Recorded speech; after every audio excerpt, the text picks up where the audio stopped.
Hello guys, welcome back to my channel. আজ বানাবো পটলের ভর্তা। সেই জন্য পটলগুলোকে এরকমভাবে ছাড়িয়ে নেব প্রথমে। তারপর দেখুন পটলগুলোকে আমার ছাড়ানো হয়ে গেছে। এবার এইভাবে পটলগুলোকে দুই সাইডে খোসাগুলোকে কেটে মাঝখান থেকে ফেরে এইভাবে কেটে নেব, পিস পিস করে ছোট ছোট করে কেটে নেব।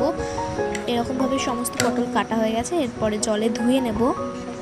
জলে ভালো করে ধুয়ে নেওয়ার পর আমি এখানে তৈরি করে নিয়েছি মশলা যেগুলো লাগবে। পেঁয়াজ কুচি নিয়েছি, ধনে পাতা নিয়েছি, পেঁয়াজ ডুমডুম করে কাটা নিয়েছি, আর লঙ্কা নিয়েছি, রসুন নিয়েছি, লেবু নিয়েছি।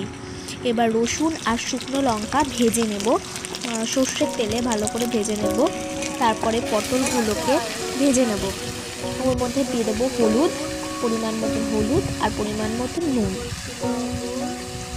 তারপর ভাজা হয়ে গেছে। এবার ওইগুলোকে ভালো করে মিশিয়ে নেব। মিশিয়ে নিয়ে ওর মধ্যে যেগুলো রেখেছিলাম কাঁচা লঙ্কা, পেঁয়াজ কুচি, লেবু, ধনে পাতা দিয়ে দেবো। ভালো করে দেব, লেবুর রস দেব একটু, আর ওর মধ্যে দেব কিছু পরিমাণ সর্ষের তেল